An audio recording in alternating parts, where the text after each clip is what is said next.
Hi all. இப்போது இன்றைக்கி நம்ம பார்க்க போகிறது இந்த வெஜ் நூடுல்ஸ். இதுக்கு தேவையான பொருள்லாம் நம்ம இதில் வச்சுட்ருக்கோம். எண்ணெய், பீன்ஸ், கேரட், கேப்சிகம், வெங்காயம், தக்காளி இது எல்லாத்தையும் கட் பண்ணி வச்சுருக்கோம். அடுத்து அடுப்பில் ஒரு வானொலி வச்சுட்டு அதில் நாம் கொஞ்சம் ஆயில் ஊற்றி சூடு பண்ணுறோம். சூடு பண்ணதுக்கப்புறம் கட் பண்ணி வச்சுருக்க வெஜிடபிள்ஸ் எல்லாத்தையும் அதில் போட்டு நல்லா கலந்து விட போகிறோம். நல்லா கலந்து விட்டதுக்கப்புறம் கொஞ்சம் மஞ்சள்தூள், கொஞ்சம் கரம் மசாலா, கொஞ்சோண்டு உப்பு இது எல்லாத்தையும் போட்டு மறுபடியும் அந்த வானிலையிலேயே வச்சு நல்லா காய் வேகிற அளவுக்கு நல்லா அதை கிண்டி விட்டுகிட்டே இருக்கணும். கிண்டி விட்டதுக்கப்புறம்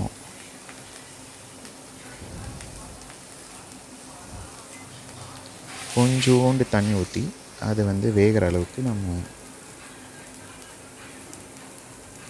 இருந்தால் போதும்.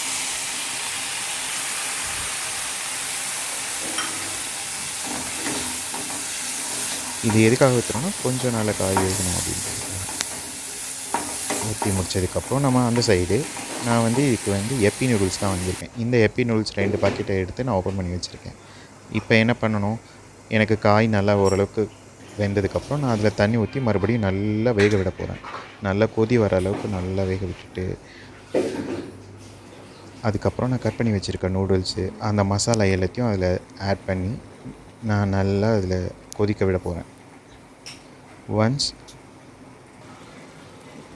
நூடுல்ஸ் வெந்ததுக்கப்புறம் லேசாக கொஞ்சம் தண்ணி இருக்கும். ஸோ அதனால் மூடி போட்டு நான் ஸ்லோவில் வச்சு ஒரு 5 மினிட்ஸ் அப்படியே குக் பண்ணிடுவேன்.